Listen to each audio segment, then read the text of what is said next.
வணக்கம் அன்பான இனிய உறவுகளே. இது இயற்கை அழகுடன் இசைந்திருக்க ஒரு பயணம் அப்படின்னு பார்த்தீங்கன்னா, மெட்டிலிருந்து போடியை நோக்கி அந்த 19 கொண்டை ஊசி வளைவுகள் உள்ள அந்த சாலை வழியாக ஒரு அதிகாலையில் ஒரு 8 மணி 9 மணிக்கு நீங்கள் பயணம் செய்யும்போது அந்த இயற்கை அழகு மிகவும் உண்மையிலே ஒரு அதிசயம், அற்புத காட்சி அப்படின்னே சொல்லலாம்.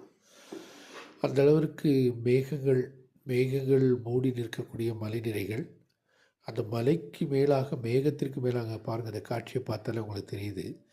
நம்ம இப்போ ஒரு ஆகாசத்தில் பயணம் செய்கிற மாதிரி, நம்மளை மாதிரி ஏழைகள் ஏரோப்ளேனில் போக வாய்ப்பு இருக்கோ இல்லையோ, இது மாதிரி இடங்களில் பயணம் செய்யும்போது நாமளும் ஒரு ஏரோப்ளேன் அல்லது வானூர்தியில் போகக்கூடிய அதே ஒரு அனுபவம் தான் இங்கேயும் கிடைக்குது.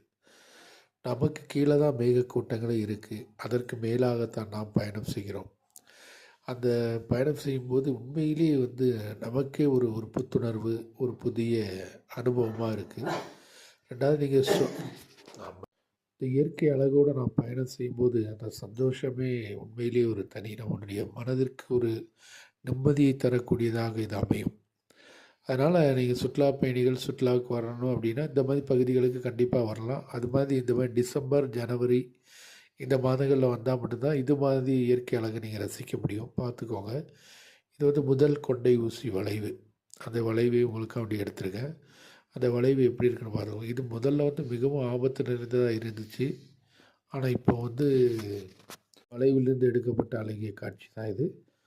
ரெண்டாவது இப்போ நம்ம இது பேருந்தில் பயணம் செய்யும்போது எடுக்கப்பட்ட காட்சிகள். இருந்தாலும் நம்ம சொந்த வாகனங்கள்லேருந்து நீங்கள் இதன் வழியாக வந்தீங்கன்னா, அந்த வாகனத்தில் நிறுத்தி எடுத்திருந்தீங்கன்னா, இந்த மாதிரி அழகிய காட்சிகள் எப்பொழுதுமே நம்முடைய வாழ்க்கையில் கிடைக்காது. இது ஒரு அனுபவம்.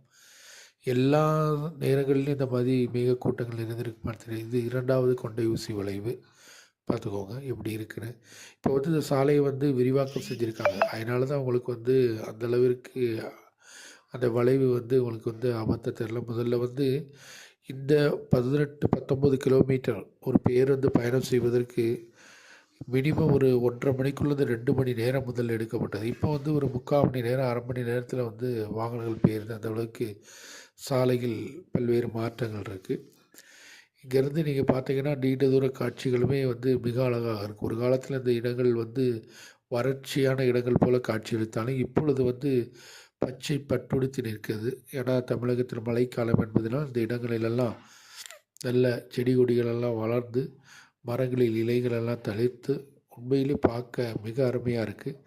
இது காலை நேரம் என்பதால் இந்த மேகக்கூட்டங்கள் மூடி நிற்பது